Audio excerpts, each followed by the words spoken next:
Yes.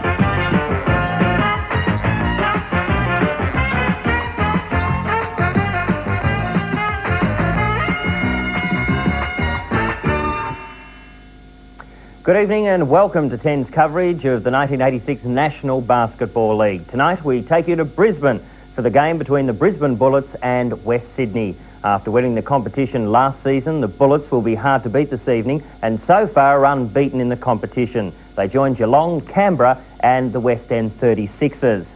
On the other side of the coin, West Sydney has only lost one game to date and won't be a walkover after recruiting extremely well in the off-season. We now take you to the Sleeman Sporting Complex in Brisbane. Your commentators Gary Fleet and Bill Palmer. Let's have a look and see how the game starts off. Chris McGraw starting out for the Brisbane Bullets tonight at the expense of John Dorge. And Chris may have been considered lucky to start tonight because he got a nasty whack above the eye in last week's game. An accidental whack, I hasten to add. And but he's earned it, and here he is at the tip-off. The Westars gain possession and come down the court. Interestingly, we see the matchup already. Bruton and Keogh matching up, so that'll be a matchup we want to watch all last night. Vince Kelly, and like I said in the introduction, Gary, Kelly, I think, will give Leroy a run for his money in the MVP award this year. Down to Ron Radliff. On the baseline to Chris McGraw. It'll come out to Larry Senstock. He'll look for the pass out to the top to Cal Bruton. The Bullets taking a moment or two to set it up. Radliff, there's the shot. And nobody moved for any of the rebounds there. The Westars take it down. Inside again. And another 2 points. Already you can see that number 9, Vince Kelly, is going to have a bearing on this game, and a big bearing at that. Well, this is one of the things I think that has been a difficulty for the Bullets. That is stopping the inside game. We saw Sydney last week come down, just blaze away, take horrendous shots, but get rewards for them because they got the offensive rebounds. And that is going to be a problem that Coach Brian Krill will want to fix up very, very shortly. It's not the only problem they have to fix up, Bill. They have a little bit of trouble at one end of the court. And either that or it's a spectator hoping for a very, very good position of the game. He doesn't have a camera on him, so we can count that one out. But it is interesting, too. Another thing that the Bullets have shown in a few of their games is their ability to sort of go to sleep. And they started against Sydney very slowly. They started even against Hobart very slowly. And they look a bit like they're sleepwalking now. Of course, we know they wake up, but eventually that's going to cost them. You can't have those sorts of legs against any team in the NBL because their offensive scoring ability is such on any team that if you go to sleep on them, you may wake up and find yourself too far in arrears to catch up. So that's another thing that the Bullets need to get firing on all cylinders right from the start of the game. A break like this can't help the players either. They've got themselves all psyched up to start to play basketball, and just a minute into the game, there's the break. But we're back with the action now. Radliff to Senstock. Senstock to Cal Bruton. Chris McGraw at the baseline. He'll be looking for Leroy to come around the bottom. Sure enough, there's Leroy and the jumper. Leroy's first jumper for the game. And 2 points for leaping Leroy Loggins. Cal Bruton very quick on the defense. And there's the intercept. The steal. Didn't last all that very long. It's back with the Westars. And down we go. Ray Dawson with the ball. Setting the play up for the Westars. Out to number 32, Chuck Harmison. Robert Scrigney. And once again, Vince Kelly gets it. And up goes number 32, Chuck Harmison, and he gets the 2 points. I can see already, Bill, that Vince Kelly is going to have a big bearing on this game. He looks very hungry to me, and again, the Westars have been doing their scoring inside. They're just pounding the boards and getting the ball inside. Bruton misses an attempted three-pointer. That was a big rebound from Larry Senstock, underneath, and straight up for a power 2 points. Interesting matchups all over the court, really. Ray Dawson on on Leroy Loggins, that'll be an interesting one. Dawson experienced, but not noted for his physical prowess. That'll be an interesting matchup as Keogh misses his first shot for the game. We see Loggins working on Dawson. That's a little bit scrappy, and they were lucky to get away with that. But possession back with the Bullets. Ron Radliff.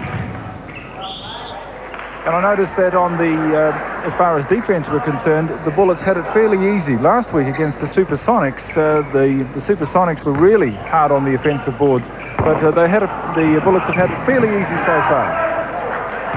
I think we'll see a different prospect in West Sydney from either of the other two teams that we've seen in Brisbane so far. I think that they're a more complete team, and they certainly look at both ends of the court a lot more than both either Hobart or Sydney did. Shot from Larry Senstock, not going near the ring. Damien Keogh to Robert Scrigney, to Dawson. Keogh again. Vince Kelly again. Oh, he's tough. Takes it in the baseline, comes across the middle, and in for two. I wonder if Leroy Loggins, who's been matching up with Kelly, actually has the physical strength to stay with. Kelly's a bit of an animal in there, and Loggins is perhaps a bit more willowy. Bit of an animal? He speaks very highly of you, Bill. I mean, physically. There's another two to the Brisbane Bullets. It's inside again to Vince Kelly. He'll go up. That was better defense. And the quick pass out to Cal Bruton. He's going to have to watch himself here. He draws the foul, and Cal Bruton will go to the line to shoot two.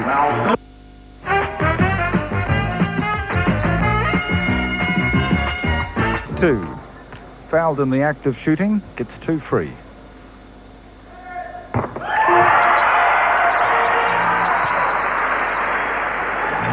No problems to Cal.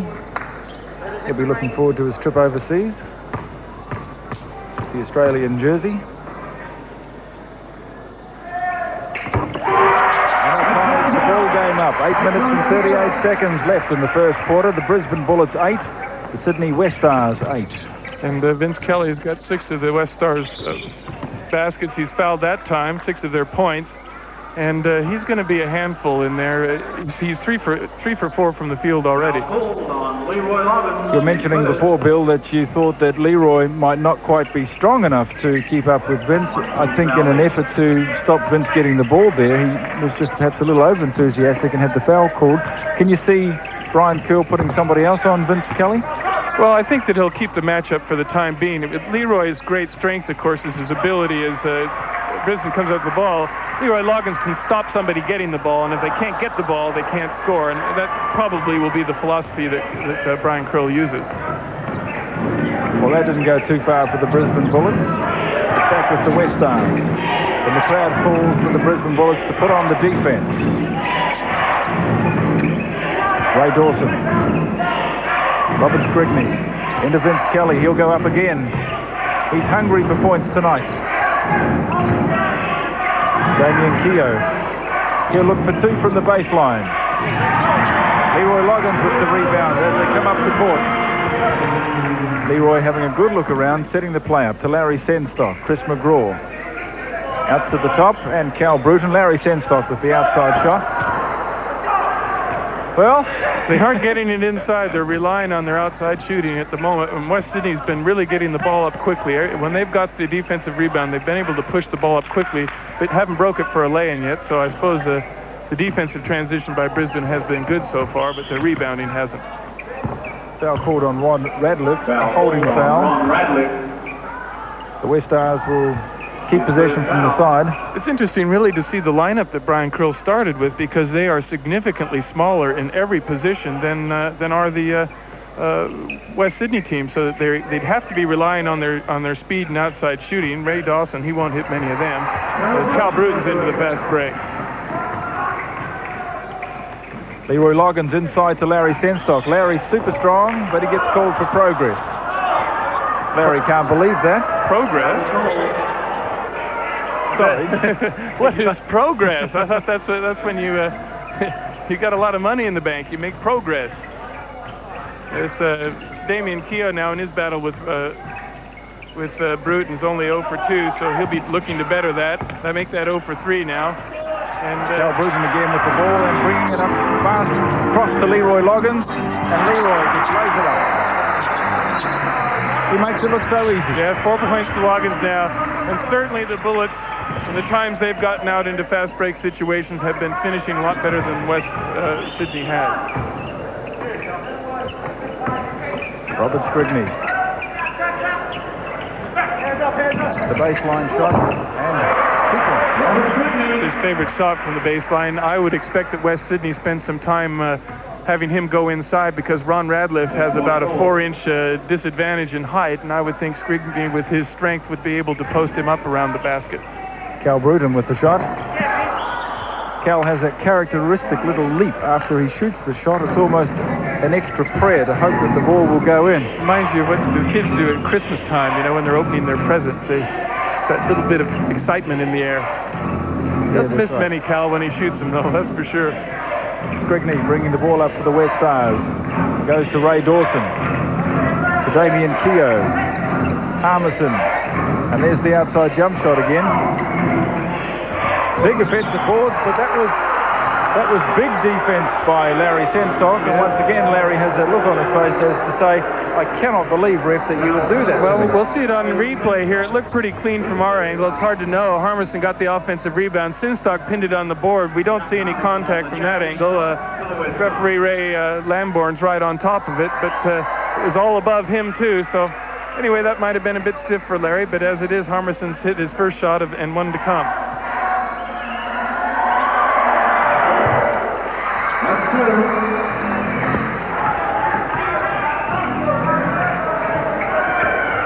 The Westars have hit 5 from 14, which is a 36% success rate from the field, and the Bullets 3 from 9, making 33%. Into a defensive game, as a lot of their games have been with West Sydney.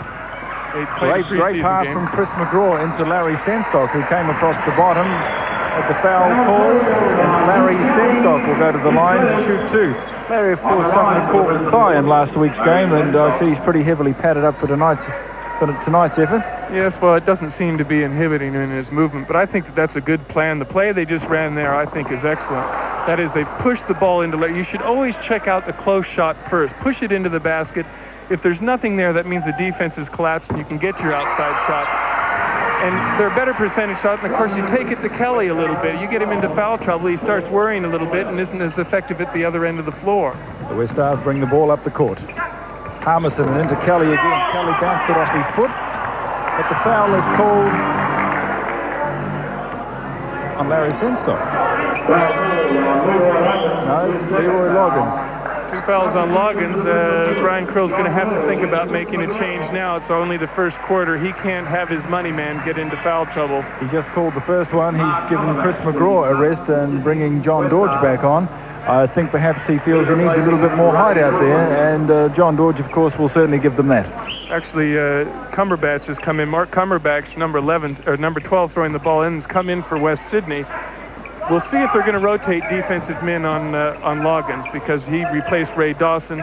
It may be Coach Robbie Caddy's idea to keep rotating freshmen on Loggins, hoping to wear him out. Nobody's been able to do it, but it's worth a try anyway. That's another 2 points from Robert Scrigney on the baseline. His favourite shot. 14 to the Sydney Westars, 11 to the Brisbane Bullets. Inside to John Dorge. John Dorge goes straight up. Misses. The Westars come back down with the ball. So really admire the way West Sydney's playing this game. They're really being deliberate in attack. They aren't trying to get sucked into a running game, and they're using 20-25 seconds every time they come down the floor to get a shot off. And that's liable to frustrate Brisbane, who likes a bit more up-tempo in their game. Keogh working on Brute, and he got an air ball there, and I think that Damien might be feeling the challenge a bit more than Cal is. Cal Bruton lost the ball. It went straight through John Dorge's legs. Reminded me of the game we used to play at school, and up goes Chuck Harmison. Cal Bruton takes the rebound at the top of the key, throws a very clever pass to Ron Radliff, and Mark Cumberbatch. It's not easy to say, is it? Just think of a cucumber field or something, and you get close on that. Damien Keogh now 0 for 4 from the field. he's better than that. I think he'll settle in, and we'll see him be more productive in offensive play. But he's doing a good job setting up the offense. Scringy forces one up. That wasn't a good shot. And the Bullets back into attack, and they didn't want to take quick shots like that because that's how the Bullets punish it.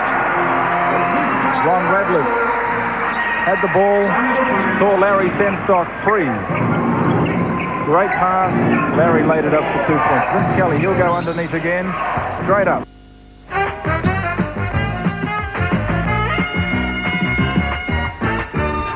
Brisbane with 5 team fouls, so if Kelly makes his first shot, he gets another one. He doesn't, so it's play on. Larry Senstock 3 for 5 from the field. He's having a good shooting night at 60%. 2 of those have been inside, and 1 has been outside, and the other 2 and his misses have been from the outside, so I think he wants to go to the hoop. Loggins can't find it. George nearly does. Loggins can again. That's better, though. They got 2 offensive rebounds, but West Sydney into attack. And very quickly down the court, looking for the three-pointer. You can shoot those all day long, Gary. They must match up on Scrigney. He gets along that baseline. It's a lay-in for him. That's his best shot. He's extremely effective on that, and he's very good at getting himself clear from that position. They'll have to mind him because he got 34 last week in a game, so he's a danger man. The Brisbane Bullets slowing it down, setting it up, looking for the good shot. It's to Cal Bruton. Into Leroy Loggins. It's a little physical under there. Leroy lost it, and the Westars come up with the ball and up the court. Damien Keogh looking for a way through the middle. It wasn't there. Back out to the top. Robert Scrigney. Danny Moore-Sue looking after Scrigney at the moment. Chuck Harmison has the ball. John Dodge, hands all over the place. There's the shot up. The big guys didn't get it. It was left to Cal Bruton to get the rebound. He threw a long pass down the court, and Danny Marsu nearly ended up in one of the sponsors' boxes. To Vince Kelly, the shot. See, both teams are shooting very, very poorly at the moment. Robert Scrigney is 3 for 4, but the rest of the West Sydney team's quite cold. Chuck Harmison has 5 rebounds, 4 of them defensively, so he's doing a job around the basket, but he's not finding the hole when it comes to shooting, getting a lot of rebounds. Another turnover. We've seen a lot of turnovers, maybe as many turnovers as points. The Sydney Westars have 17, the Brisbane Bullets 13. It's the first quarter, just over a minute 20 left to play. And the crowd calls for the Bullets. Cal Bruton setting up the play. Back to Bruton. There wouldn't be many teams that hold Brisbane to only 13 points after 11 minutes. Cal Bruton takes his own rebound. The Bullets have it at the side. Foul is called. Foul called on the Westars. Damien Keogh, the offender. And the Westars call a sub. That's the advantage, of course, with keeping your fouls down early, because West Sydney still isn't in the penalty situation. They only have 3 team fouls, whereas the Bullets have been for the last 4 minutes. And that can make a lot of difference at the end of the game. That's the first shot that Danny Moore-Sue has put up tonight, and I'm sure he'll be very happy to see that go through for 2. Well, Cal Bruton and Damien Keogh we see matched up on the ball now. Neither one of them has shot particularly well. Bruton's 0 for 3 and Keogh's 0 for 3, so they have a battle of blanks at the moment. Doesn't matter how it goes in. It's the going in that's important. The Westars 19, the Bullets 15. There's 20 seconds left. Leroy shoots it up, it goes in, and it goes out. Cal Bruton with the rebound. Back up with the shot.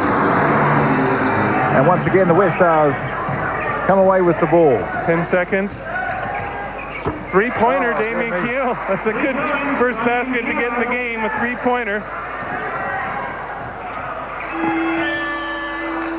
Well, that's an interesting first quarter. Who would have thought it? The Westars 22, the Brisbane Bullets winning the tip-off against Kelly. A new lineup, trying Tom Gerhardt for the first time in the game, too. Wants to set some screens, wants to open up an inside game. They're going inside already. Leroy Loggins looking for Cal Bruton at the top of the key. Danny Moore-Sue, he'll come across. He got a progress foul again. course, a traveling foul. If you're dribbling, you cannot move your pivot foot until the ball's left your hand. And it's a very close decision of the referees, but they seem to catch it. Keogh and Bruton, neither one have had a terrible effect on the game so far. Of course, Keogh hit a three-pointer right before quarter time. That was handy. And Mark Cumberbatch comes in. I was talking to Robbie Cadee about Mark Cumberbatch, number 12. We see him on the screen there. That's Robbie Cadee. He reckons that he's a potential Australian player, so we better keep a good eye on this fellow. Well, he came around the top of the keyhole there, and there was nobody there. It was a free shot. It was a gimme. Loggins. No one on Loggins. He'll have that as well. That's a free shot, too. Unfortunately, he didn't quite get it right. I think that West Sydney's being smart here, Gary. I think that they're just encouraging the Bullets to blaze away from the outside and really shutting them off inside, and it's had an effect this time. Well, John George moved across, and he didn't get there in a lot of time. Oh, he's called a charging foul on that one. That was that's controversial. That is very controversial. He had a pretty good line to the basket. The Westars coach can't believe it either. Leroy Loggins bringing it up for the Bullets. To Tom Gerhardt. Danny Morsu. Leroy Loggins. Inside. Bruton. Loggins.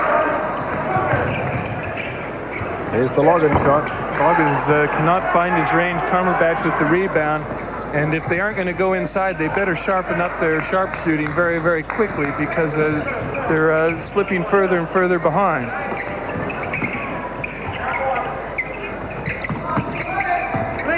West Sydney again showing patience. They've really mapped this game out well. They're using the ball all the time. Get it into Kelly, set it up again. 6 seconds to go on the shot clock.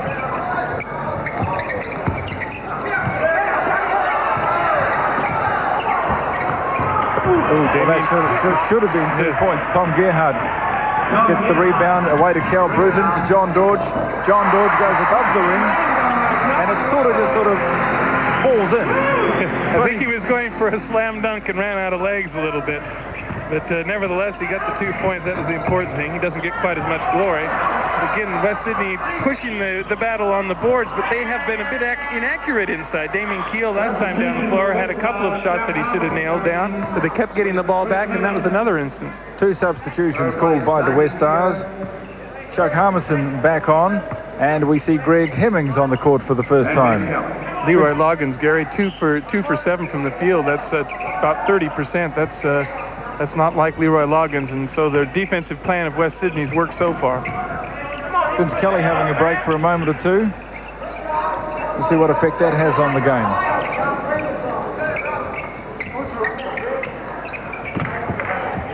The Westars very careful as they set the shot, as they set the play up.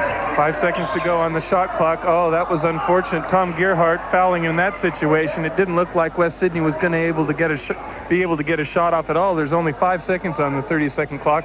But as it was, now they get a new clock, and Gerhardt picks up a foul. And that's the first team foul on Brisbane this quarter. Cumberbatch.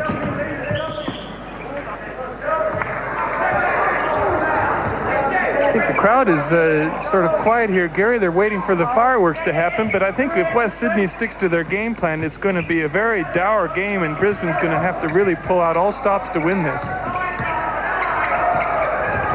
Armisen, that's a couple inside that he's made a good move and come up short on the shot, but again, they get the ball back.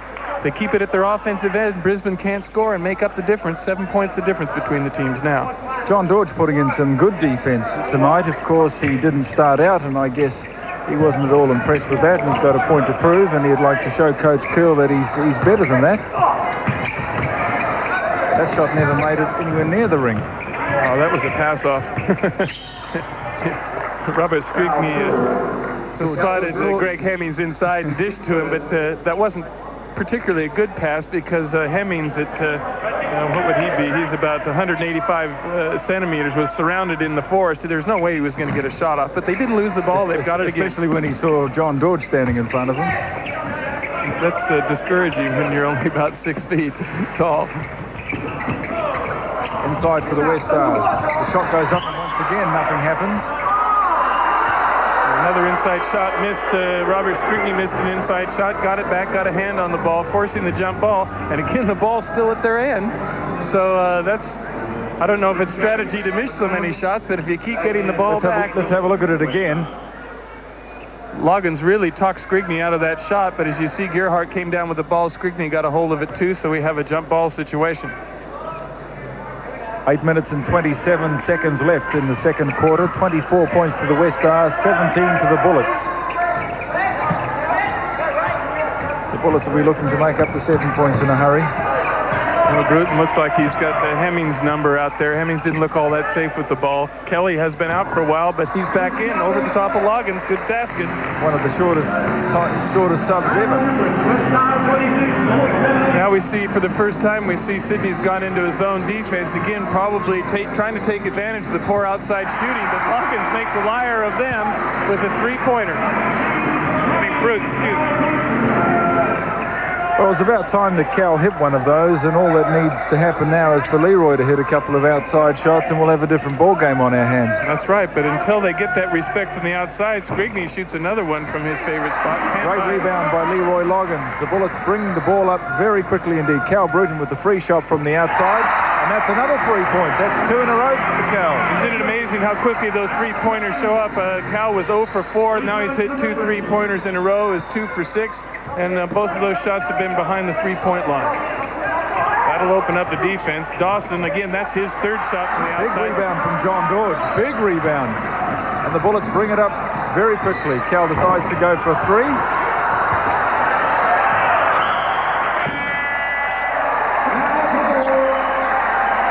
And the foul is called on the Westars. Number 10, Greg Hemmings, has his first foul called. The Westars call a timeout.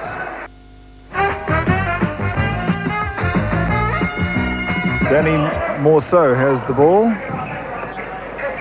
To Cal Bruton, coming around the top. And he takes the shot and luckily accepts the 2 points. Suddenly Cal, after a lean time, he's the game top scorer at the moment. That's his 10th point. There's just 1 point in it now. 26 points to the Westars, 25 to the Brisbane Bullets. And isn't it amazing how quickly a game can change? Well, both teams have gone into zone defense, too. Kelly going outside. He's tough there, but I prefer to see him around the basket. But as long as he makes it, who cares? Moving away from the basket, he went up and hooked it in for 2. That's his 10th point. So Bruton and Kelly are the 2 double-figure scorers so far. Gerhardt to Bruton. Bruton's going by Hemmings. That's a bad matchup. Robbie Cadee will have to change that one as Bruton hits another one. Cal Bruton is hot. He can't do anything wrong at the moment. Well, the 24-year-old David Hemmings has never had enough experience to guard the likes of Cal Bruton. The foul is called. Foul called on John Dorge, his second. They don't get the basket. It's 2 fouls on John Dorge now, and we've got 3 team fouls on the Bullets, so another foul now. They'll go into the penalty situation. Keogh. Back to Keogh. Greg Hemmings from the outside.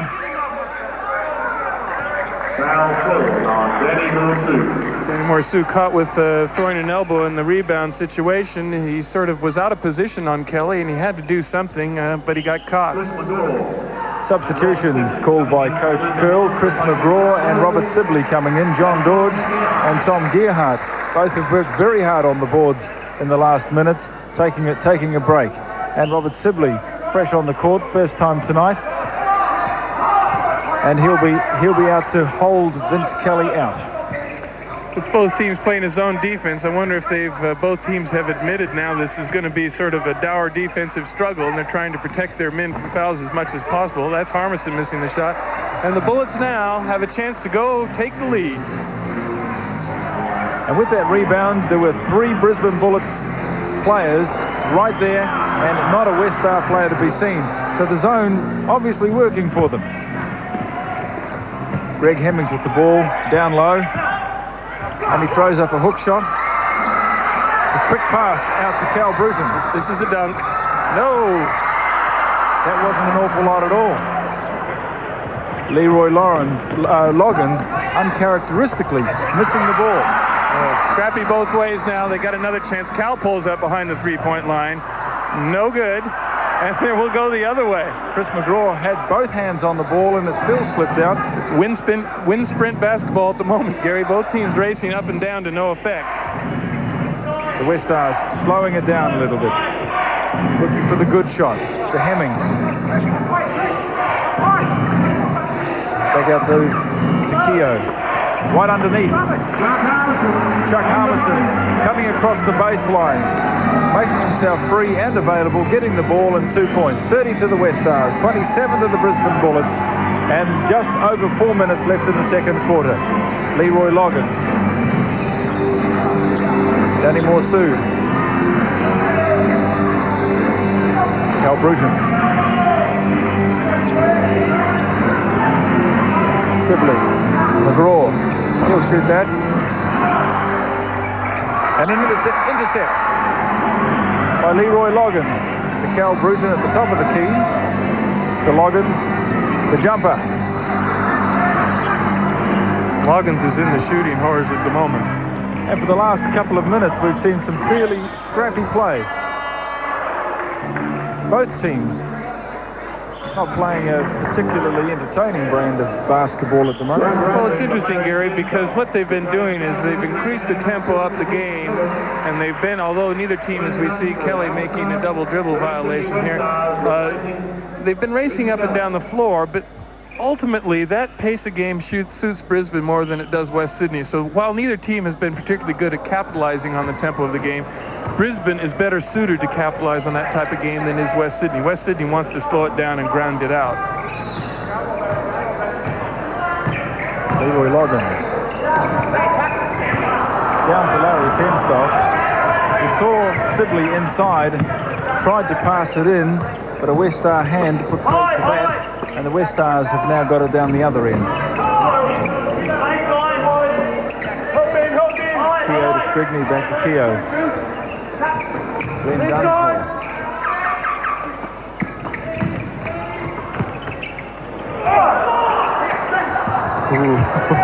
Larry will be counting his lucky stars there. And there's the shot from the top. 2 points. Glenn Dunsmore making 2 points for the Westars. 32 to the Westars, 27 to the Brisbane Bullets. 2 minutes 40 left in the quarter. Brisbane's got Radcliffe back in the game, but I think they're going to want to push the ball inside to Sinstock. Sinstock, with his experience, should be able to work on Cumberbatch in the zone. But they're just frittering the ball outside. They're going to have to take another outside shot. There it is. And there it is. 9 points now to Larry Sinstock. Must be his new haircut doing it. It seems to me that the Westars zone is keeping the Bullets out just a little bit further than they would prefer to be. Oh, it definitely is doing that. And you notice that time Damien Keogh bringing up the ball. He walked up the ball. They're doing everything possible. That's their game plan, slow the pace. And that's Glenn Dunsmore. He wasn't slowing the pace. He's just in off the floor, but he drew the fouls, and they'll get 2 foul shots for it.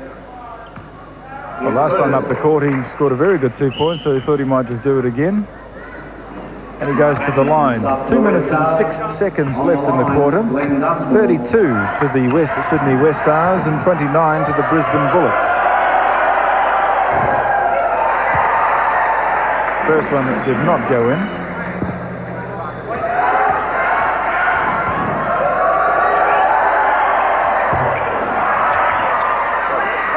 Neither did the second. Powerful boards by Robert Sibley. Leroy Loggins bringing it up. It's down to Chris McGraw. Inside to Sibley, who's free. Underneath, drives. That makes 2 points. Very, very good back to the basket move that time. He used his body, faked one way, got a lane to the basket, hooked it in on the far side of the ring.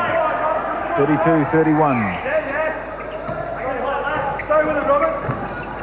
Harmison. Right outside for the three-point shot. Ron Radcliffe. The Bullets bringing it up very quickly. Back out to Radcliffe. Chris McGraw with the ball. The shot goes up. He didn't make it. A great offensive rebound by Robert Sibley. Known as the baseline bandit around here. Gary, what does that mean? Well, I think you just saw it in part. Is that what they're talking about?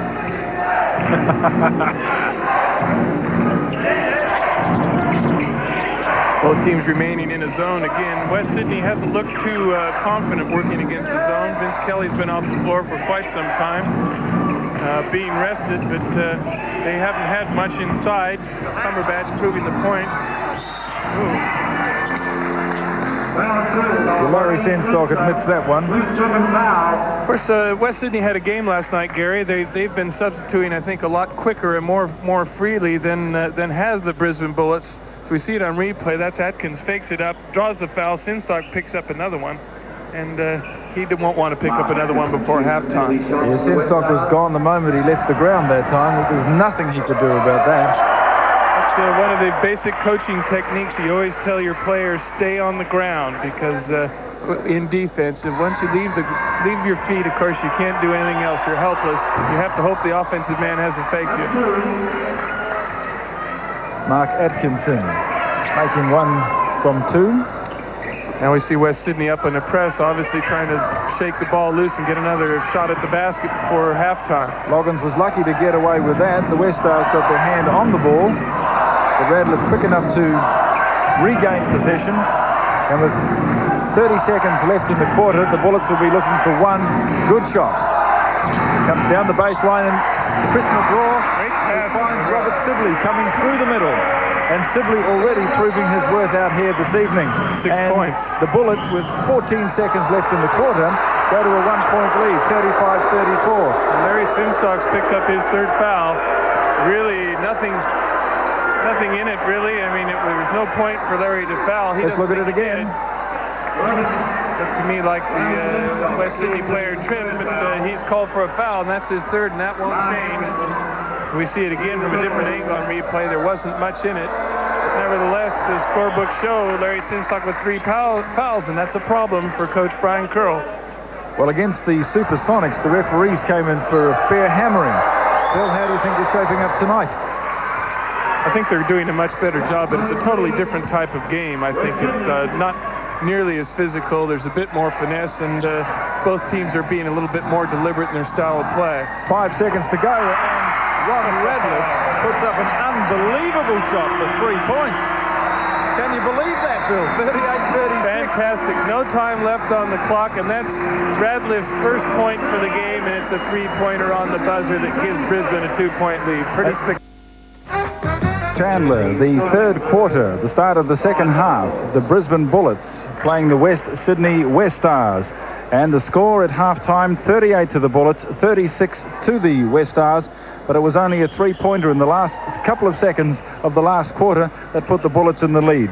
Well, co-commentator Bill Palmer was down with the teams at halftime.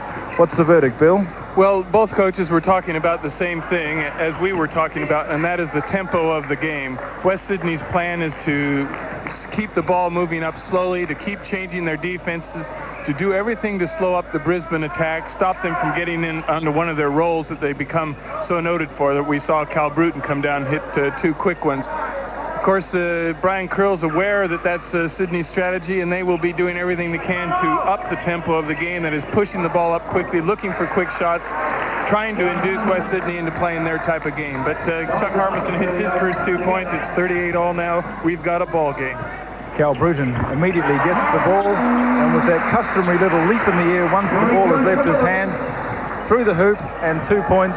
And the Bullets hold on to that slender 2-point lead. Notice how quick Cal's shot came in. That's obviously Brisbane will be not messing around with the ball very long, and they're going to be looking to get quick shots, but good shots.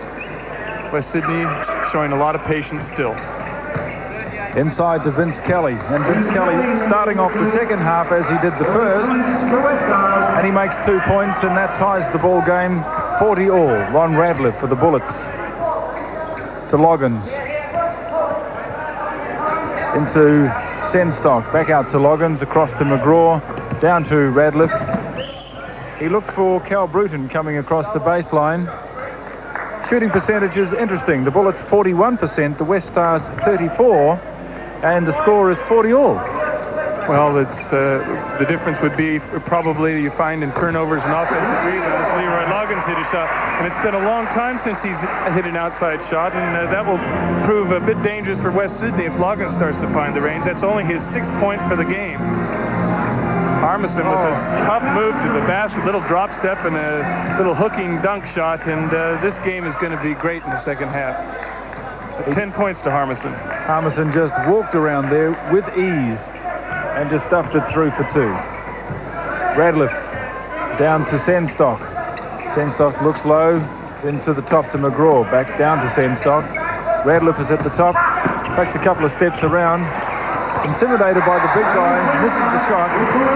Senstock grabs the rebound, powers back up and puts it in for 2.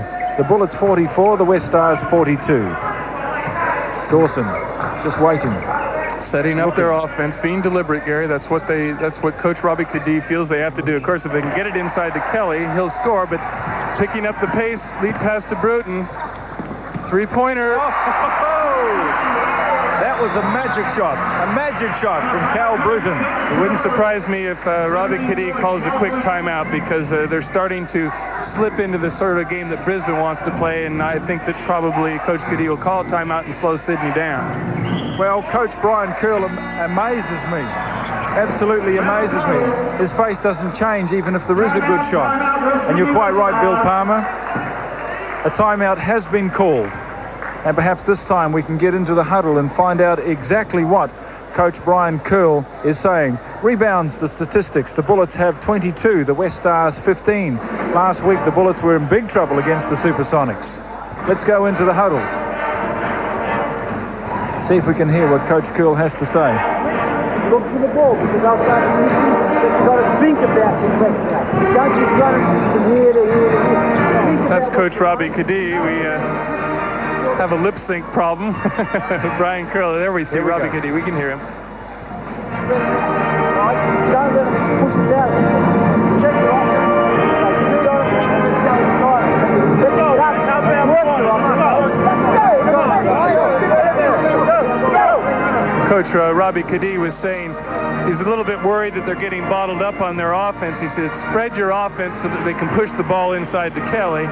So that's a problem. He sees that Brisbane now is starting to shoot a better percentage, so he wants to make sure that he ups his efficiency in offense a little bit to counter them. Well, the band certainly got into the act there.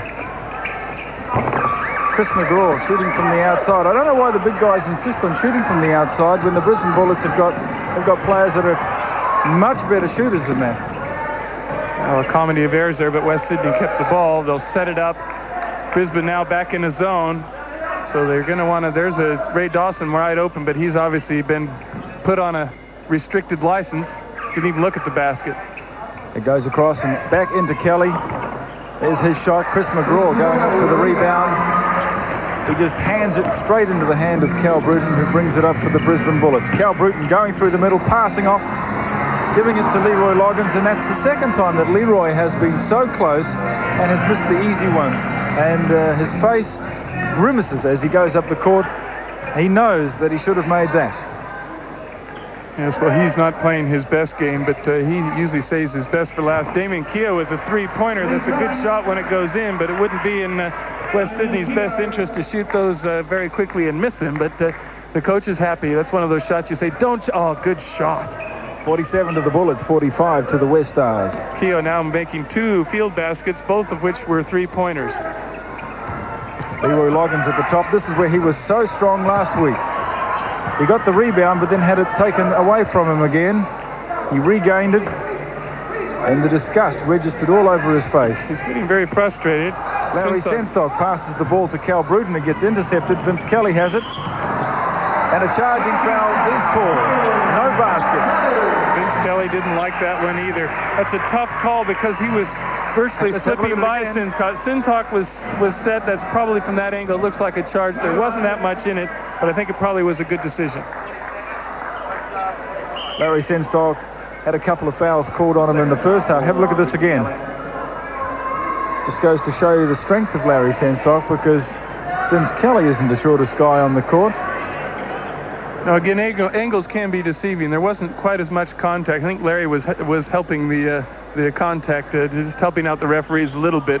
Should we nominate Kelly was trying to slip by him, but he obviously did make enough contact to warrant a charging foul. Ron Radliff to McGraw.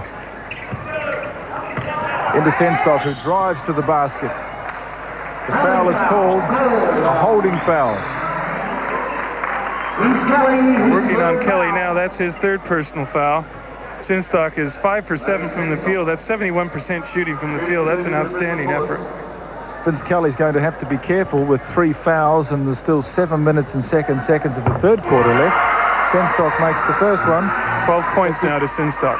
Just needs one more foul for Vince Kelly, and he's going to be in big trouble. And that must give Larry Sinstock the psychological advantage. That's right. You know you can go at your player, and in any sort of situation like that, it's a flip sometimes. The situations are so close which way they're going to call it. And, of course, if they call it the other way, well, then you've got your man even deeper in foul trouble. So he's going to be a focal point of the attack. Seems to be a fairly stop-start sort of third quarter.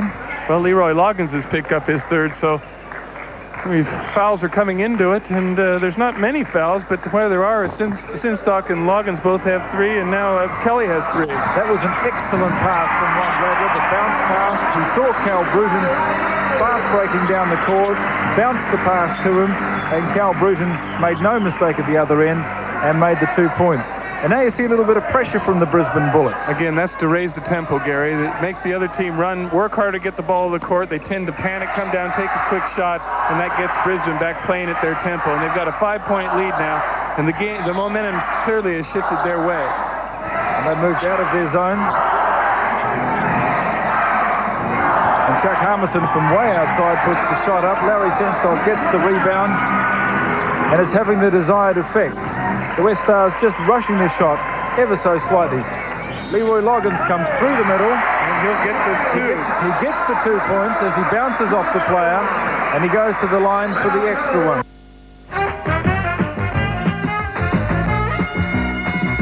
A good job on Loggins this game, rotating Cumberbatch and Dawson on him. And probably it was only a matter of time before Leroy gets away. That's one of his patented moves. He draws a lane, gets a lane, an alley towards the basket, hesitates enough to get the defensive man on his back, and falls through the shot, and now he has a chance to make a 3-point play. Gets his own rebound. Make that a ball. It's called the let's miss it. Let's get one of our players to get the rebound, put it up again, get the 2 points and another free shot. Yeah, you get more points that way. Good strategy. And what's more, you only use up a couple of seconds of the game. Well, Loggins now is incredibly 4 for 13 from the field, which is, I think, marginally under 30%. So he's having anything but a picnic out there from the field. John Dodge takes the free extra. 55 to the Bullets, 45 to the West Sydney Westars. West Sydney's dragging a bit now. I think that probably they may be feeling the effects of their game last night, because there's a few tired players out there, and they're starting to make mistakes that are relatively unforced. Chuck Harmison around at the top. He gets the rebound. That's strong. He gets the 2 points, and a deserved 2 points. 47 to the Westars. 12 points. Actually, it was an interesting 2 points because Chuck was off balance when he grabbed the rebound. As he went up, he was in danger of going underneath the backboard, and he slapped his left hand on the backboard to stabilize himself a little bit and was able to lay it in. You don't see that very often. In fact, I can never remember seeing that. Loggins for the Brisbane Bullets, bringing it up the court to Bruton. Cal sees the gap. Oh, they aren't drawing. Look at Robbie Goody he's pulling his hair out. He's not happy at that call. One of those close decisions again. Let's have a look at it again. Watch this. He comes around. Oh, that's real close. I think marginally Keogh might not quite have been in position when the contact was made, but it was real close. And that's one of those calls I think that the coach that it's called against is always going to be upset about, particularly when you're not on your home court. There it is again from another angle. It's very difficult to see, but Cal's not complaining, and he'll shoot 1 and 1. Keogh is. Here we go. Their play again. They like that play. Missed the foul shots, get the rebounds. Harmison swats it, comes up with it. Brisbane had 4 attempts at shots that time, couldn't buy it, and West Sydney got a fast break out of it all. Glenn Dunsmore. Leroy Loggins for the Bullets. He finds the gap and through, and gets a holding foul called. No basket, says the ref, but Leroy does go to the line and will shoot 1 and 1. The gap was there, and Leroy perhaps not quite as quick as Cal Bruton, but nevertheless he saw the opportunity, seized it, and is on the line. I think that was probably a pretty good foul by Robert Scrigney, because he realized that he had been wrong-footed, and so he fouled Loggins before Loggins could get into a shooting posture. 56-49. Not the highest scoring game in the world. And Leroy takes 2. That's Leroy Loggins, 10 points now. It took him a long time to get into double figures. It isn't a high-scoring game, but it really is an interesting game. This has been a coach's game. The change in strategy, the changing defense, the battle for the tempo, and that really has made it interesting. Certainly to me it has. And we've seen a turnover there by West Sydney, and that was costly. They could have nudged it marginally back closer. And Leroy was ready to go down the court. Watch this again. Here we go. And the ref right there. Inside. Travel. Good call. We were talking about Leroy Loggins having an off day. He's got 10 points, but he clearly has been off from the field. But he's picked up 9 rebounds. So, like the saying goes, most coaches like to say, you may not get it the same way in every game. You may not always score points. You may not always score rebounds, but you can get the same result in every game. So if your points aren't dropping, you play tough defense, you get the rebounds. And Loggins is a player that understands that. Back to the game, and the Brisbane Bullets have Robert Sibley in the action and replacing Larry Senstock, and already he's right in the thick of things. He gets the rebound. The foul is called. Foul called on Chuck Harmison. And Robert Sibley has been on the court 5 seconds, and he goes to the line shooting 2. Vince Kelly comes back on for the West Sydney Westars, and Chuck Harmison taking a break. Well, Sibley was 3 for 3, and the timing was on in the first half, so that when you're fouled in the act of shooting, that doesn't count as an attempt, so he still remains 100% from the field and has a chance to get make his total to 8 points.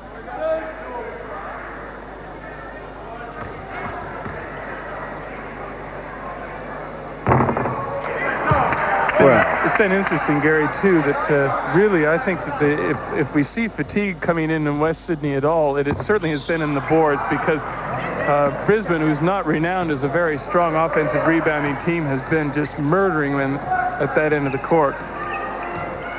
Well, Robert Sibley unsuccessful both times. He'll be disappointed with that.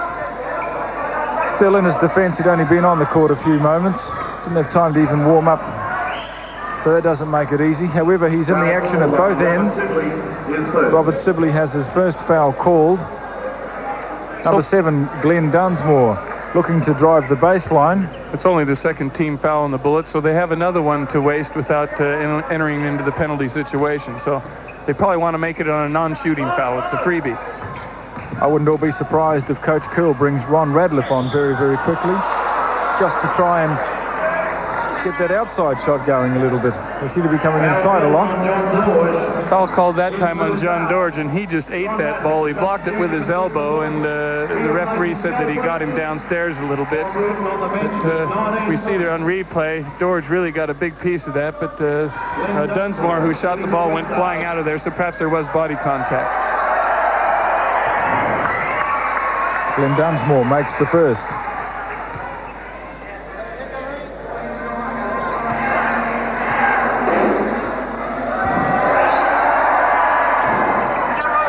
The second, and Sibley still in the action as he pulls down the rebound to Leroy Loggins, and Ron Radliff is now on the court in place of Cal Bruton. Morsu to Radliff. There's the block, but not enough room for Radliff to get the free shot. Comes into Morsu, and Morsu, number 42 for the Brisbane Bullets, makes a strong 2. The Brisbane Bullets 59, the Sydney Westars 50. This is the time when the Westars have got to make 2 points. Try 3, no. Ron Radliff with the ball. And Brisbane off, they're They're laying their tempo down on this game. Even though they threw away the ball that time, they get it back. West Sydney's obviously tired. The up-tempo game's not going to help them catch their wind any. And certainly that with 9 points advantage, they want to keep pushing home, keep pushing the ball up, work the quick shots. Leroy Loggins taking a break, and Tom Gerhardt is now on for the Bullets. I think that's probably not a bad idea, to give Leroy a bit of a break and then bring him on again for the last quarter, and then I think we'll see him fire. So you have to do that. It's a 48-minute game. No player can really effectively go 48 minutes. Robert Sidley was playing catch with himself there for a while. We'll do it twice and hope that the ref isn't looking. Zone defense again by Brisbane. Brisbane's doing the same thing that West Sydney is. That is changing up their defense, trying to confuse their opponents. And really, I don't think West Sydney's attack against the zone has been particularly effective. But, of course, they haven't been able to find any outside shooters. They probably want to go to Scrigney. He's probably the best outside shooter they have on the floor at the moment. And they're not having any joy in getting it into Vince Kelly. They're trying. Now they're double-teaming Kelly inside. Gerhardt are right there. And you can see there how that worked. And there was the turnaround. 30-second clock expired, and that was really good defense. They're double-teaming Kelly inside. They're going to have to find an outside shooter to break up that defense. Otherwise, they're sunk. Inside to Sibley. Sibley strong for the basket. Round and round and round, but it drops for 2. 8 points now to Sibley, and he's 4 for 4 from the field. Well, Robert Sibley has impressed me in this game tonight. He's played very, very well indeed. Very strong at both ends of the court, pulling down good rebounds. The Westars. I think Vince Kelly must feel like he's trying to walk through an avalanche now. Everywhere he goes, there's a couple bodies on him, but Cumberbatch finds the range, and that's what they need to do. They need to hit those 15-footers to relieve Kelly a little bit inside, to draw the defense away so he can get one-on-one rather than one-on-two. Tom Gerhardt called Ron Radcliffe around the block, but there was nothing happening. Gerhardt down to John George. George out to Gerhardt again. Gerhardt free in the middle, but he drops it into Sibley. Wow, that was well blocked. That was goaltending. The referees missed that. Once the ball hits the backboard, that's you can't touch it like that. There's no two ways about it. The referees missed that one.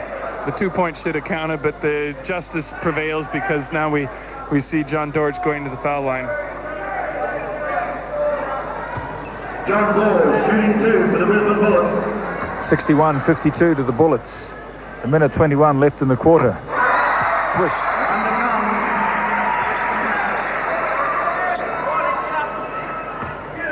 A 10-point split. Vince Kelly with the rebound, and the Westars. He's been very quiet, hasn't he, really, after he opened the game in a blaze, and he really hasn't done that much, and it's a tribute to Brisbane's defense because he's horse-collared wherever he goes. Cumberbatch tries. It worked last time, didn't work this time. And once again, it's Robert Sibley for the Bullets who pulls down the rebound at the defensive end. And Coach Curl has got to be happy with his game tonight. Tom Gerhardt is a human screen. He keeps waving players over this way. I'll bump into your man. I'll bump into your man. Vince Kelly nearly with the breakaway, stepped on the line. He doesn't like that. And referee Lambourne again is under some sort of heat. Both Coach Curl and the Westars coach on their feet. Down they go now. Coach Robbie Cadee, who was right on that. Look at him. He cannot believe it. What is happening to me here in Brisbane? Picture's worth 1,000 words on that one. Danny Morsu, Ron Radcliffe to Sibley.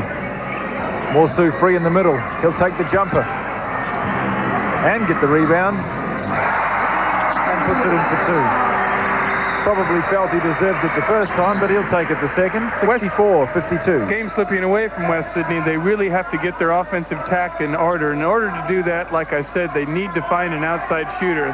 Scringy's in the corner. They got to get it to him. He's probably their best outside shooter, but they did get it inside to Glenn Dunsmore that time.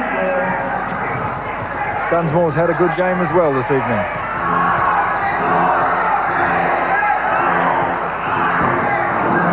Sometimes the magic works and sometimes it doesn't work. We saw, of course, Ron Radliff hit that three-pointer right on the halftime buzzer, but this time he couldn't draw iron from three-point range. It's three-quarter time at the Sleeman Centre at Chandler. The Brisbane Bullets playing the Sydney Westars, and the score 64-54 to the Bullets. We'll be back in just a moment.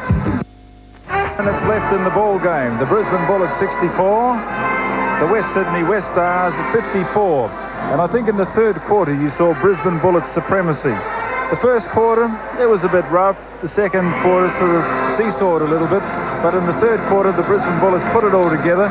And as a consequence, going into the fourth quarter, they have a 10-point split. Bill Palmer, how do you see the final quarter? Well, I'd just like to comment on what you said firstly, because I think the Bullets did get it together in the third quarter, but they did it in a way that they really aren't noted for doing. That is, they pounded the offensive boards. West Sydney seemed to me to be getting more and more tired. And offensive rebounding certainly isn't a forte of this Bullet team, and yet they continually, their shooting percentage was down, but their ability to get second and third shots was way up. I think Coach Curl, in substituting Gearhart, Sibley, Dorge and Senstock throughout that third quarter, kept them all fresh, and Robert Sibley in particular hit the boards with a vengeance. Yes, that's right. Well, Sibley, I don't think has missed a shot from the field. He's 4 for 4 from the field. He's got 8 points. He missed 2 foul shots. But in this quarter now, it'll be very tough for West Sydney to claw their way back into the game, because let's face it, they are tired. They went the distance with Canberra last night. And really, in this stage with 10 points down, they're going to have to do something that's different. And I think probably what they'll have to do is to try and press a little bit. And the danger is, of course, if the press doesn't work, it'll allow Brisbane to slip into their good tempo that they enjoy. Once again, John Dorge wins the tip-off. And the psychological advantage has to be with the Bullets. They pull back the deficit. They now find themselves 10 points in the lead. They have the home court advantage. Everything is going their way. The Westars must be feeling just a little disillusioned about it all.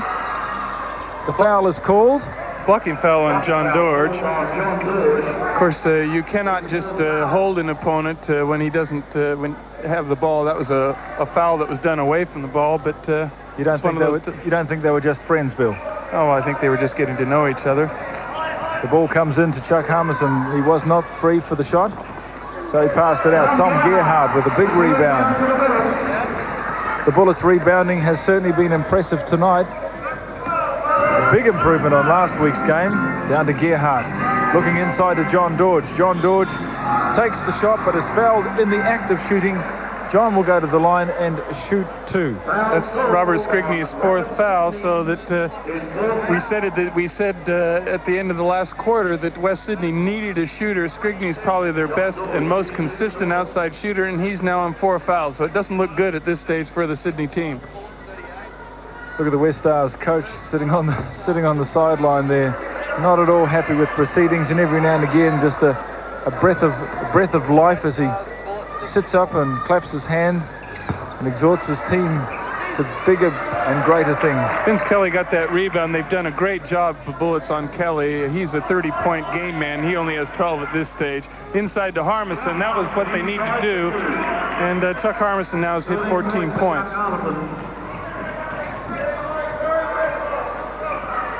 Robert Sibley for the Brisbane Bullets.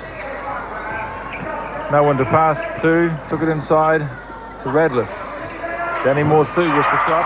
That's a good 3-point. 3-pointer. He made it look so easy. Well, he had a good long time to sight the basket, and he went right into his relaxed form and put it down, and West Sydney's really pushing it uphill at this stage. The West Sydney Westars flicking the ball around, trying to find the free man underneath. Vince Kelly was coming across. He would have been free, but one of the Bullets players got a leg to it and kicked it out. Gary, I think that they might be looking for Kelly too much. He's obviously their best scorer, but the Bullets are doing everything they can to stop him. The four other players out there are going to have to take the matter into their own hands, as Damien Keogh did that time. Now the Westars putting a little bit of pressure on the Bullets, bringing the ball up. It's the first time that we've seen that tonight. And it actually paid off for them. The Bullets throwing a wild pass. The Westars regain possession. Another basket here would put West Sydney within range. Keogh hit his last one, hit this one, so he's on a bit of a roll now. That's for him. That's his 10th point in the game. And they're starting to drop from the outside, and Brisbane may have to shift out of their zone back into a man-to-man to cut that off. 7-point split now, 67 to the Bullets, 60 to the Sydney Westars. John Dorge has it for the Bullets, wondering where to pass it off to. Ron Radcliffe receives the pass, makes himself free, but just a little hurried, and as a consequence misses. Going for 3 in a row, can't find it, but Chuck Harmison with a massive slam dunk rebound. That was a great move. 16 points to Harmison. He's top rebound. Top scorer for West Sydney at this stage. Top scorer in the game is Cal Bruton with 19, and he's on the bench at the moment. Robert Sibley has it for the Brisbane Bullets. Out to John Dorge. Bit like last week, isn't it, Gary? All of a sudden, the other team's back within 5 points when Brisbane seemed to be doing it so well and so easily. It's almost as if Brian Keel's Bullets gives the opposing team a get-out-of-jail card. Just that little siesta they go into occasionally. And they can use that card at any stage through the game. Danny Morsu is free as a bird there. That one doesn't go too well, but Vince Kelly sees the free man.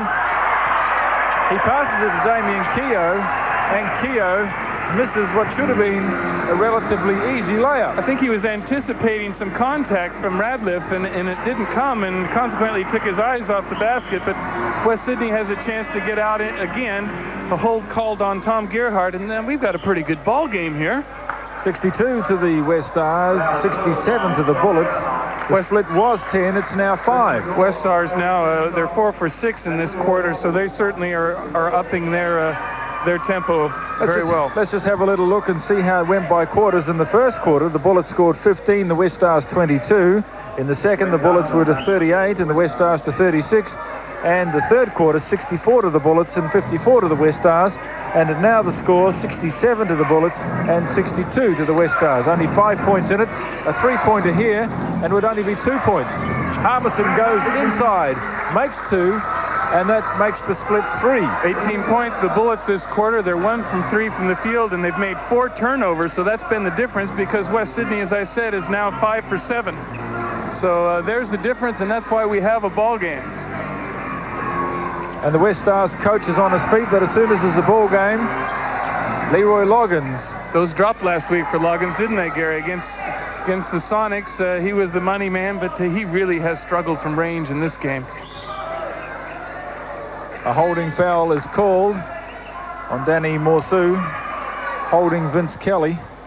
Kelly doing everything he possibly can to get the ball inside to give himself that free shot. Well, they've got their suitor, Cal Bruton, coming back on. That was a crucial foul for Brisbane. They're now on 3 team fouls, and another one every time they foul, the West Sydney team will be going to the line. That's Kelly. He's been quiet and can't buy a basket, and there's Bruton back into the game. Well, Damien Keogh came right up behind Cal Bruton, and Cal didn't realize that he was there and had the ball flicked away. Not many times you see Cal chased down like that. Bruton to Radcliffe, the shot from the baseline. Robert Scribney, he really thought there was a chance there. That was his potential 5th foul there. He was just waiting for that whistle to come. There wasn't much in it. It didn't affect the play. Good decision by the referee. Leroy Loggins was looking for the foul as well. This is where Leroy Loggins was so strong last week, but as you said, Bill, it's not working for him tonight.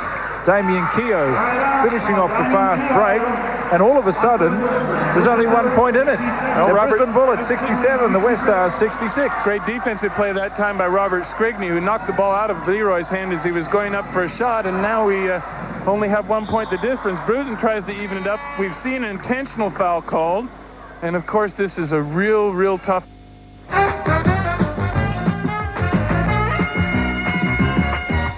Ball game, the final quarter, the Brisbane Bullets playing the West Sydney Westars, 67 to 66. The Bullets lead by 1. The timeout has been called, and the Westars, I guess, will be feeling a little unhappy about that last call, Bill Palmer. Well, it was a very tough call. I mean, the The penalty needs to fit the crime, really, and although I must admit I didn't see it, but in that situation, you're giving a team potentially a 4-point play. Normally under that situation, West Sydney, that foul would have been taken out from the sideline because they aren't in a penalty situation. Now you see the situation. Cal Bruton, probably the Bullets' best foul shooters, on the line for 2 shots, and they get the ball back out of bounds, and that will not please certainly visiting coach Robbie Kadid. In fact, it's Ronnie Radcliffe that they've chosen to go to the line because Ron was the guy who was involved with the foul. He makes the first one. And the second. And as Bill Palmer said, the Bullets regain possession at halfway. Now it's 69 to the Bullets, 66 to the Westars, and that could have been the turning point of the game. Yes, well, the referee wanted to make bloody well sure that that was an intentional foul, because if it was any way questionable, then it's not very good for the visiting team, that's for sure. Cal Bruton makes himself free, puts up the shot, misses. Robert Scrigney with the rebound and brings the ball almost halfway, passes off to Glenn Dunsmore. The Bullets have only been 1 for 5 this quarter, so they really haven't set the world on light. Now Leroy Loggins is a bit upset. Reaching in as Vince Kelly was trying to bring up the shot, and that's his 4th foul, so another foul by him will make it interesting. Loggins, of course, is the man they seem to go to in these situations, but the money man. That's right, Mr. Money.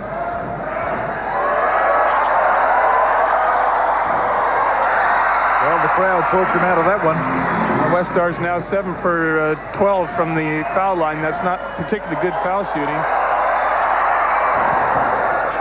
And that one just dropped in. Kelly only 13 points in the game to him, so the Bullets have done a heck of a job on him. Chuck Harmison has 18. He's been the one that's really hurt them most consistently. A fraction over 5 minutes to go, but that's a long time in a game of basketball. 69 to the Brisbane Bullets, 67 to the Westars. It's Loggins again. Last week he was buying him. This week he isn't, but he's got another offensive rebound, and they're keeping the pressure up on the boards, the Bullets.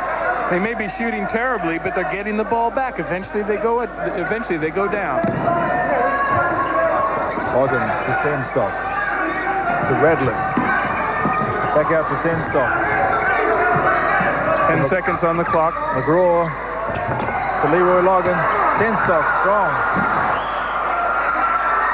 Nice play by Glenn Dunsmore as Larry got that very strong offensive rebound. He's just bringing up Dunsmore, slapped it out of his hands. It rolled down Larry's leg and went out of bounds. So West Sydney has a chance now. They're only 2 down. Ron Radcliffe nearly got that one. Greg Hemmings bringing it up for the Westars. Bullets shooting now. They're 1 for 8 in this quarter. It's abysmal shooting from the outside. Dunsmore. Kelly inside. That's what they want to do. Good pass, good teamwork from Chuck Harmison getting in the ball. And the ball game is now tied at 69 apiece. We have a barn burner here, and the crowd is just suddenly waking up to the fact that this game is in peril. Nicely blocked away by Harmison. Good timing by Harmison, and West Sydney, believe it or not, folks, has a chance to go up by 2 in this game. They're looking for Vince Kelly again. They found him. There's the jumper. Can you believe the height of that guy? And he gets that rebound. Not only does he get it, but he puts it in. Glenn Dunsmore, he's about the 8th man on the court for West Sydney, and he's got 9 points. So he's done a heck of a job for him. 194 centimeters. And when you're dealing with some big guys out there, that was a good effort. Chris McGraw from the outside again. He makes that 2. That's his first 2 points of the game. That's a big 2 points for him. Brisbane now picking up all over the floor. They want to induce an error in the back court to get another quick shot to get the lead. And both coaches are on their feet. This is the 8th tie in this ball game. Incredible. 71 apiece. 3 minutes 40 left in the game. Harmison, Dunsmore throws the fake. And the foul is called on Larry Senstock. That's his 4th personal foul, too. So we've got a few players on 4 for the Bullets. Look at it again. Inside again. Whack. Well, Dunsmore's proven the the surprise package in here. He certainly comes on the floor. I don't think anybody's expected much of him, and certainly the Bullets haven't, and he's turned this game right around. He's 4 for 5 from the field. That's 80%, and that's a good effort. Oh, that's tough. You stand there in a situation like that, that basket recedes away. It starts at 15 feet. I mean, by the time you shoot it, it's about 30. The crowd's breath almost moved that ball away. Ronnie Radliff with an air ball, so the nerves are going both ways this time. Long pass down to Robert Scrigney. Harmison, Dunsmore. Harmison looking for Vince Kelly underneath. Leroy Loggins comes away with it off to Cal Bruton. The crowd has come alive at 71 apiece and 3 minutes left in the game. The Brisbane Bullets against the West Sydney Westars. Last time these two teams played, the Bullets cleaned up, won by 30 points. Oh, the bench is up again. Chuck Harmison claiming that the ball came off the Brisbane player, but Brisbane has the ball. Radliff tries one, a flying crap doodle, but McGraw follows in, and that's 2 big baskets. His 2 big baskets for the game have been crucial. A great tip-in from Chris McGraw. Dunsmore looking for Vince Kelly. Can't find him. Keogh can't find it. Chris McGraw saw Cal Bruton free. Cal Bruton put the shot up. He missed. Leroy Loggins was there and stuffed it through the ring for 2 points. Watch this. And up comes Loggins and boom. Great camera work, great angle, great play. It was a good shot that Keogh took, but it didn't drop, and that was the penalty. Dunsmore now getting carried away a little bit. Tries to force one, draws the charging foul, so in the space of a breath, he's gone from hero to heel, just temporarily anyway.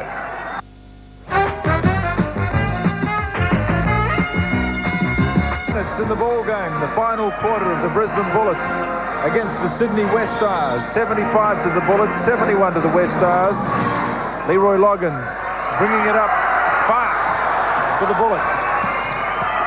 Passes it inside, a very quick pass to Leroy, to Larry Senstock.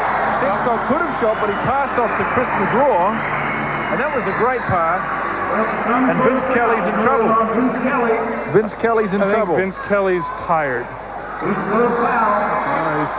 hurt his ankle marginally, but gee, Chris McGraw, the last minute or so, he's hadn't scored all game long, hit 2 baskets to put Brisbane in the front, and now we see a chance, but he's got a chance with 2 from the foul line to make Brisbane's lead, I'd say, pretty much invincible. The first of Chris McGraw's shots from the outside. He'd been missing those all night. Then the next, a tip in, and now he has 2 free. Oh, he cannot believe it. The pain written across his face. It's amazing how your elbow feels like suddenly it's got hard, quick-setting concrete in it when you shoot a foul shot in that situation. Well, Sydney's in the ball game now. They need to score on this time. Dunsmore. Keogh set it up. They've got time. They don't need to hurry the shot. They got to get a good shot, though. At this stage, it's very important for the Westars to just quietly set themselves up, get the good shot, get 2 points. Oh, Dunsmore. He tripped. Oh, after doing such a great job to bring Sydney back, he's made 2 mistakes now, and he's hurting a bit. Just as I said, it's most important that they slow down, control the game, and they lose it right there. West Sydney has to get out, has to harass every pass. Look at the crowd. They're all clapping, cheering the 1985 NBL champions on. Inside to Loggins. What a pass from Cal Bruton. And that's the 3rd time tonight that Loggins has missed an easy shot. However, he made amends by getting his hands at that one. Keogh can't believe it. Radliff brings it up to McGraw. They don't need to take a shot, really. They can run out this 30 seconds and then take another 30 seconds later, but they're going to run the clock right down to 5 seconds, I would say. There's 10 on the clock. To Cal Bruton. You're quite right, Bill. We're using up the time. 32 seconds left. Into McGraw. McGraw with the hook shot. But that's okay. There's the intercept from Leroy Loggins, but not quite quick enough to get to it. It goes out. 25 seconds left. It's time to draw the string on a three-pointer. Keogh launches one, perhaps a bit early. They've got to get it back. Keogh steals the ball back. They're still in it with a chance, but they lose the ball again. And that'll do it. Cal Bruton showing the maturity and the experience of his years. He thinks he'll have a three-pointer. Oh! Yes, to Larry Sandstock! What a way to make the last 2 points. Seconds left, not even seconds. And the Brisbane Bullets win against the Sydney Westars, 77-71. And who would have thought that we would have had that sort of a basketball game on our hands an hour and a half ago, Bill? Well, I thought we might before the game, but when Brisbane got into their flow a little bit towards the end of the second quarter, it looked like it might be all over. But credit to West Sydney, they hung in there, and it really was a very similar game to what we saw last week against the Sonics. That is, all of a sudden, there's a ball game when we're thinking that Brisbane's doing it easily, and Brisbane maintains its undefeated record. 77 to the Bullets, 71 to the Sydney Westars. Well, what a fantastic finish by the Brisbane Bullets. It was still anyone's game right up to the last few seconds, but the sheer pushing power of the Bullets took them to a 6-point lead over West Sydney. Now let's have a look at league results from around Australia. And we see the Adelaide West End 36ers 97 defeated Hobart 69, Canberra 96 defeated West Sydney 88, Illawarra 107 defeated Newcastle 82, Canberra 104 defeated Illawarra 80. The Brisbane Bullets in the game you've just seen, 77 defeated West Sydney 71, Geelong 109 defeated Perth 97, Newcastle 91 defeated Sydney 80, Coburg 116 defeated Perth 84, the West End 36ers 125 defeated St Kilda 97, good win there. Nunawading 100 defeated Sydney 79, Geelong 112 defeated Melbourne 108, and the top 6 places on the league ladder are Canberra, the Adelaide West End, Brisbane, Geelong, Nunawading and Illawarra. Right, that concludes our coverage for tonight, but join us again next week when our own West End 36ers take on the Canberra Cannons at the Apollo Stadium. But until then, good evening.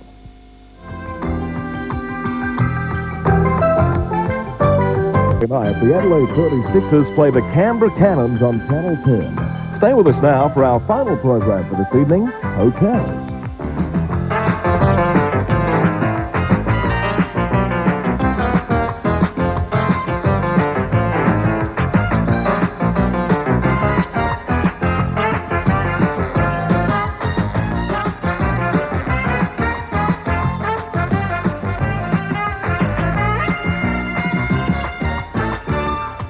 Tonight's NBL Australian basketball was brought to you by West End Beers.